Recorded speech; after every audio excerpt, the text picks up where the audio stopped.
तो हेलो दोस्तों, आपका स्वागत है फिर से एक बार अहिल्यादीप क्लासेस में। और अब आपके एग्ज़ाम के लिए बचे हैं मात्र 10 दिन। 21 तारीख को आपका है पेपर। उसके लिए मैंने क्या किया है कि इम्पोर्टेंट कुछ एमसीक्यू लाए हैं। ये एमसीक्यू हैं आपके डिपार्टमेंट वाइज, ठीक है। जो आपका रेवेन्यू डिपार्टमेंट हो गया उसके लिए, पंचायती राज डिपार्टमेंट हो गया उसके लिए, इन दोनों विभागों से संबंधित जो अधिनियम, कानून, नीतियाँ हैं, जो पद हैं, उनसे संबंधित शब्द वगैरह हैं, तो स्पेशली उनसे संबंधित हैं। तो अभी मैं यही करूँगा कि जो आगामी 10 दिन है उसमें आपको कुछ इंपॉर्टेंट एमसीक्यू दूँ जो कि आपको हेल्पफुल रहेंगे आपके अपकमिंग एग्ज़ाम के लिए, ठीक है। और एक बात मैं आपको बताने ये चाह रहा हूँ कि पेपर है आपका, देखो, वीडियो पटवारी का है, रेवेन्यू सिस्टम से संबंधित है, ये पंचायती राज से संबंधित है। तो कोशिश ये करना, जब उत्तराखंड का इतिहास आप पढ़ोगे ना, तो उत्तराखंड हिस्ट्री में जो फिर ये हम ये जो सुधार देखते हैं, रेवेन्यू ऑफिसर वाला, पटवारियों की नियुक्ति, पंचायती राज वाला, अंग्रेजों के टाइम का ये हो गया इसमें। तो इस पर्सपेक्टिव से आपको सारे सवाल पढ़ के जाना है, वहाँ से मोस्ट चांस है कि आपके सवाल बनेंगे। समझ गए?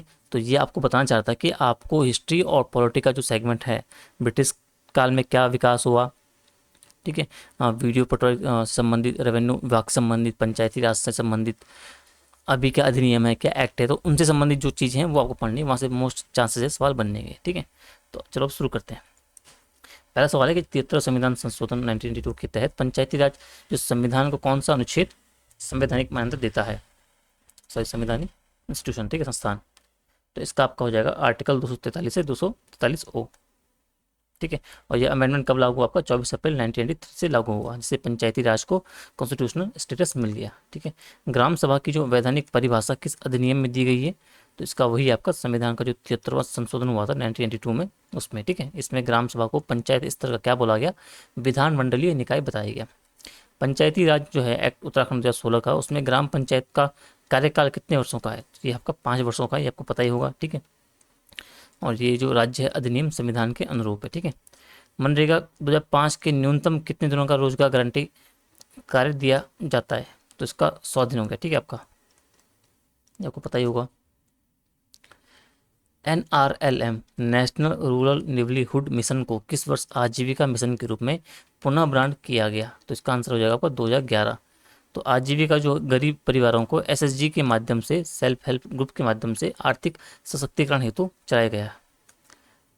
73वां संविधान संशोधन के तहत राज्य वित्त आयोग को कितने समय अंतराल में गठित किया जाना अनिवार्य है?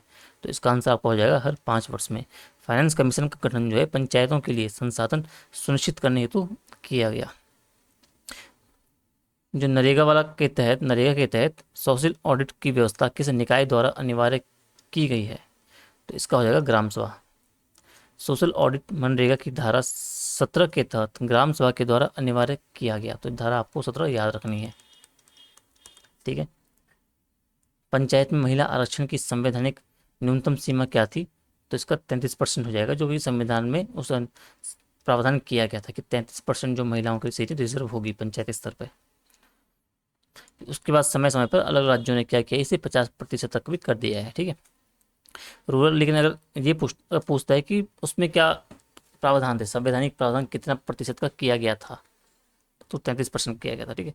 रूरल डेवलपमेंट मिनिस्ट्री द्वारा चलाई जाने वाली संसद आदर्श ग्राम योजना कब शुरू हुई थी? ये आपका हो जाएगा 2014, ठीक है।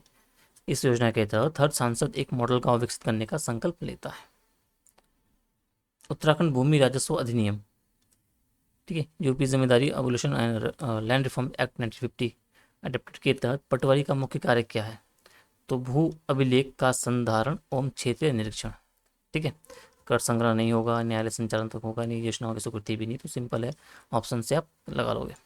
म्यूटेशन यानी कि नामांतरण किस अधिनियम के तहत कानूनी प्रक्रिया है? तो वो है आपका भूमि राजस्व अधिनियम। ये ऑप्शन ही मैंने थोड़ा इजी बनाए हैं, पर वहाँ ऑप्शन थोड़ा सा कन्फ्यूजिंग हो सकते हैं, तो आपको ये याद रखना कि भूमि जो राजस्व अधिनियम के तहत जो म्यूटेशन नामांतरण है वो एक कानूनी प्रक्रिया है। जमाबंदी या रिकॉर्ड ऑफ राइट्स जो बोलते हैं का अद्यतन सामान्यतः कितने वर्ष में किया जाता है? हर 5 वर्ष में, ठीक है, ये भी आपको याद रखना है। राजस्व कानून के तहत नियमित पुनरीक्षण आवश्यक, ठीक है। भूमि के डिजिटलीकरण हेतु भारत सरकार ने कौन सी योजना शुरू की थी? तो ये काफ़ी सिंपल है, NLRMP, national land record modernisation programme. ये आपको इंपॉर्टेंट है, ये आपको याद रखना है। बाद में इसे क्या किया है कि digital India land record modernisation programme, डिल RMP कहा गया, ठीक है।